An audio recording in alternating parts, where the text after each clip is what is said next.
Hey everybody, if you're currently growing an Amazon FBA business and you're thinking of leveraging your credit card so you can grow your Amazon FBA business faster, then make sure you watch this video first so you don't get yourself into trouble. If you're new here, my name is Tom with Path to Billions, and on this channel, I'm documenting my financial journey and taking you along with me so we can succeed together. I'm currently focused on Amazon FBA, so if you're looking to start or grow an Amazon FBA business, then make sure you go down and subscribe. Now, let's get into the content so you can start growing your business. Now, the first thing you want to do is determine your monthly budget that you have to invest into your Amazon FBA business. In order to do this, you're going to want to track your income and expenses to determine how much extra money you have on a monthly basis to invest into your business. So, let's say you come up with a number of $100 extra that you could comfortably spend to invest in your business. You don't want to go out with your credit card and spend $500 on inventory. This is considered over-leveraging and is bad and should be avoided. Instead, I would say you could reasonably add 10 to 20% on top of your monthly budget if you are paying for your items with a credit card. The reason you can do this is because you're giving yourself extra time to pay for those items, whereas if you paid in cash, you would have to pay for it all upfront. So, let's say you go out and spend $100 on inventory, then you send it into Amazon, and let's estimate that it takes 2 weeks for everything to get into Amazon's warehouses and become active. Depending on your billing cycle and Amazon's payment schedule, you could have anywhere from 1 to 2 weeks before your bill comes due. Now, I know what you're thinking. Well, what if my items don't sell right away? Or what if Amazon doesn't pay me in time to pay my bill? Well, 2 things. First is that $100 that you determine you could spend every month should be set aside for when your bill does come due.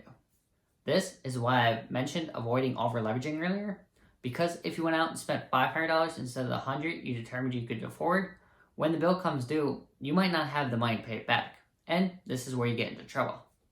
Second, your first couple months on Amazon should just be the $100 that you determine you can afford, and not even the 10 to 20% additional that I had mentioned. This gives you time to get comfortable with Amazon's payment schedule and your billing cycle. It also gives you time to determine if you're making good purchasing decisions and that the items you are buying are actually selling. These first couple months on Amazon should be educational and give you an idea if you're heading in the right direction. Also, keep in mind that Amazon pays every 2 weeks, similar to like a regular job where you get paid bi-weekly. These first 3 months should also help you build a business fund. Let's run through a quick example to give you an idea. Let's say you have $100 a month to spend, plus let's estimate a 30% ROI after Amazon fees, shipping fees, and other costs. Also, we're going to assume that 50% of your products will sell in month 1. So, let's say if you take that $100, you go out and buy inventory in month 1, and half your products sell. You would get $50 back for your cost of goods. Then, you would also get $50 in profit from your 30% ROI. When we fast forward to month 2, you would be able to go spend the $100 a month you said you would invest in the business, plus the $65 you got back from month 1, and you'd be able to spend $165 in month 2. So let's move on to month 3, and let's add a 10 to 20% boost with a credit card. So in month 2, half your products have sold, you would get back almost $110, then you would have another $100 to spend in month 3. So in month 3, you would normally have $210 to spend, but with a 10 to 20% boost from a credit card, you can now spend roughly $230. During this 3-month process, it's super important to make sure you're keeping track of your business, income, and expenses. Here's a quick example of a rough idea what you want to keep track of while running your business. Keep in mind, after these first 3 months, if you decide to keep running your Amazon FBA business for the long term, you're going to want to look into getting Inventory Lab. This is a software that helps you track your income and expenses for your Amazon business, and it makes it so much easier than keeping track of it manually on an Excel sheet like I had shown. I had mentioned the software in my previous video about all the softwares and tools I use, so I'll make sure I've linked that video down below. It's really important when you're first starting out that you want to try and focus on products with a high ROI and a high sales velocity. In the example I mentioned, where you're spending $100 a month, if you could find products that have a higher profit margin and sell faster, you could then grow your business faster. Amazon FBA is a business that should compound on itself. Also, keep in mind that a growing business is not necessarily a profitable business. The quickest way to grow is to simply not take any of the money out for yourself and to just keep reinvesting it into the business month after month. Obviously, not financial advice, entertainment purposes only, and don't forget to hit the like button and subscribe. So, I wanted to come over to the calendar to discuss cash flow, payment schedules, and billing. I think a lot of people have been in a situation where they have a bill due, say, on the 10th, but they don't get paid till, say, the 13th. Unfortunately, I think this tends to happen because a lot of people are living paycheck to paycheck. And in general, whether in life or in business, you want to avoid this because you don't want to end up backing yourself into a financial corner.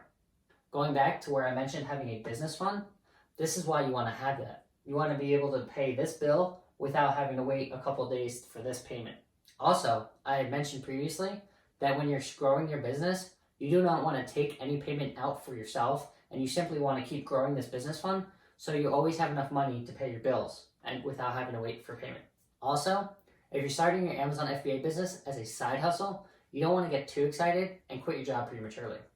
You want to make sure you have enough cash flow to pay both your living expenses and your business expenses.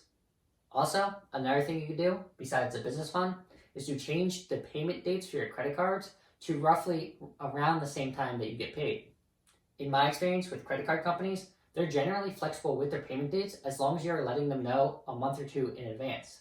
So, for instance, you can take a credit card that is due on the 19th and schedule it to be due on the 28th or the 29th, so that way you actually get your payment in time to pay those bills. Depending on a number of factors like your risk tolerance, how quickly you want to grow your business, how much you get paid from your day job, and other factors, getting paid bi-weekly might not be enough for you and your business. So, once you have enough confidence in your ability to find profitable products, and you want more consistent cash flow without running the risk of not being able to pay your credit card when it's due, then another service I recommended in my last video is Payability. Now, Payability does charge a fee of between 1.5 and 2% on all the funds that move through their account into yours. But this is definitely a lot cheaper than if you're not able to pay your credit cards in full and you get charged interest. The biggest benefit of Payability is that you get daily cash flow every single weekday. So you would get paid on the 1st, you would get paid on the 2nd, you would get paid on the 3rd, you would get paid on the 6th, and so on. So, as an example of how the service would work, let's say you get paid $2,000 for the month of April.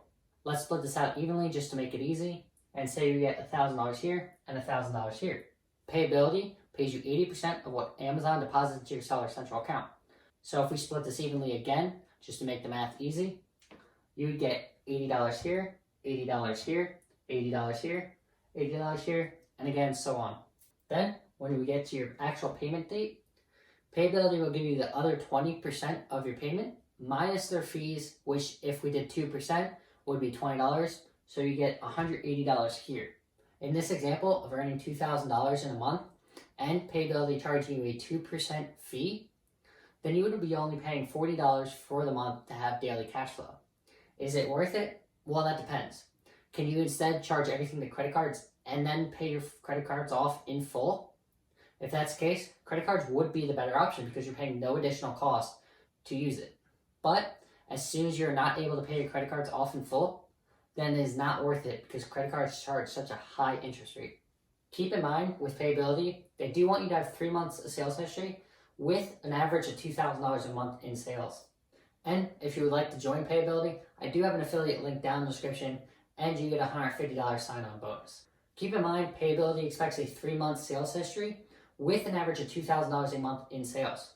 Also, keep in mind that they do lower your rates when you are with them for a while. So for instance, we calculated off of $2,000 a month in sales, you'd be paying $40 a month for that daily cash flow. However, if they lower your rate from 2% to 1.5%, you would then go from $40 to $30 a month. So you'd be saving $10. Also, they raise how much they give you on a daily basis based on how long you've been with them. So for instance, we calculated this off 80% a day. You could get yours raised to say 90%, and you go from $80 a day to $90 a day in cash flow. Over the long term of your business, you generally want to build up a large enough business fund to fund several months of your business expenses. In the beginning of growing your business, you do need a lot of cash flow to be able to constantly bring in inventory, and that is where a service like Payability can help you. Are credit cards worth leveraging for growing your Amazon FBA business? Definitely, as long as you are leveraging them with caution and with understanding of the costs associated with them if you do not use them properly and you do not pay them off in full. And I cannot stress that enough. Make sure you are paying them off in full. If you found this video helpful, don't forget to give it a thumbs up. Don't forget to subscribe while you're down there. Leave a comment if you want me to cover any other topics. And thanks for watching.